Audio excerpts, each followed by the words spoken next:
बिस्मिल्लाहिर्रहमानिर्रहीम। Dear viewer, दिल की अतागिरियों से सलाम कर व मामे अल्लाह के लिए मेरे चैनल को सब्सक्राइब कर। एक बादशाह की 7 बेटियां थी। वो इनसे बेहद मोहब्बत करता था और इनकी हर आराम का ख्याल रखता था।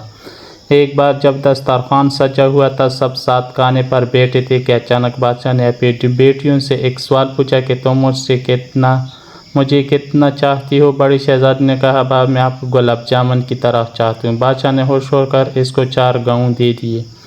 दूसरे ने कहा, मैं आपको बर्फी की तरह चाहता हूँ। बादशाह ने इसको काफ़ी बड़ा इलाका इनामे दे दिया। तीसरी लड़की ने, मैं आपको जान की तरह चाहता हूँ। इसी बादशाह ने बहुत ज़मीन जायदाद दी। इसी तरह वो सबसे पूछता गया और सबको माल और दौलत मिलती रही। 7वीं लड़की से जब बादशाह ने पूछा, बेटी तुम मुझे कितना चाहती हो, तो इसने बहुत प्यार से कहा, बाबा मैं आपको नमक के बराबर चाहती हूँ। ये सुनकर बादशाह को जलाल आ गया। कहने लगा, तुम्हारी बहनें मुझसे इतना प्यार करती और तुम नमक के बराबर। वो बहुत नाराज़ हुआ और छोटी बेटी को महल से निकाल दिया और कहा, अब कभी यहाँ कदम न रखना। वो जंगल की तरफ चली गई। पत्तों और लकड़ियों की एक झोंपड़ी बनाकर वहाँ रहने लगी। भूख लगती तो जंगल के फल खा लेती। एक दिन जब वो सोकर उठी तो देखा रंग बिरंगी चिड़ियों के हर तरफ पर बिखरे पड़े हैं। इसने इन परों को जमा किया और एक छोटा सा हाथ का पंखा बना लिया। दूसरे दिन इसको मज़ीद पर मिल गए। इसने बहुत सारे पर इकट्ठा करके कई पंखे बना लिए और जंगल के किनारे सड़क के पास जाकर बैठ गई। अपना चेहरा चादर से ढांप लिया।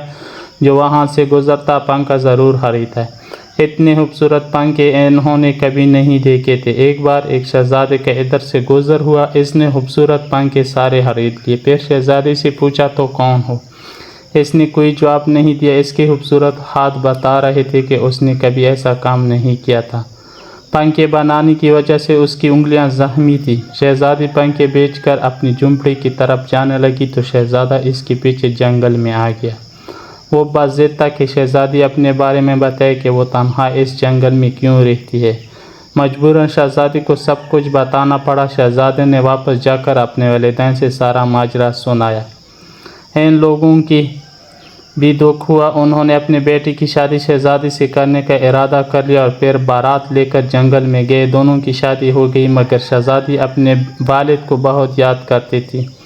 वो खुश नहीं रहती। एक दिन उसने शहजादे से कहा कि वो अपने वालिदैन से मिलना चाहती है। शहजादी ने उसकी ख्वाहिश पर ज़बरदस्त दावत का इंतज़ाम किया और बादशाह को दावत दी। शहजादी ने कहा, सारा इंतज़ाम आप देखिए, मगर अपने वालिदैन और बहनों के लिए खाना मैं खुद तैयार करूँगी। सारे मेहमान आ गए। कई दस्तरखान एक साथ लगे और बादशाह शहजादियों के लिए अंदर इंतज़ाम किया गया। वो जब खाना खाने बैठे तो इनकी बेटी सामने आकर बैठ गई। उसने निकाब पहन रखा था। जब बादशाह ने पहला नवाला लिया तो खाने में नमक न थी।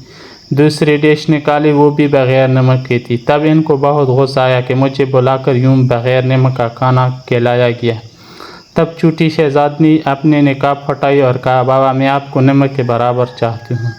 यही कहा था ना मैंने, नमक के बगैर किसी चीज़ में लज्जत नहीं होती। बादशाह चुंग उठा। फिर उसने आगे बढ़कर बेटी को गले लगा लिया और माफ़ी मांगी। बहनों ने भी माफ़ी मांगी और अपनी बहन को गले लगाया और शहजादी ने सबको खुले दिल से माफ़ कर दिया। मगर इन सब को एहसास दिलाया कि वो गलती पर थे। मगर हमारा माशरा किसी बात की तहकीक से पहले इंसान को माशरे से निकालता है या कत्ल कर दिया जाता है। आप क्या कहते हैं स्टोरी के बारे में? अपने कमेंट में ज़रूर लिखें और मेरे तरफ से अस्सलामु अलैकुम व रहमतुल्लाह।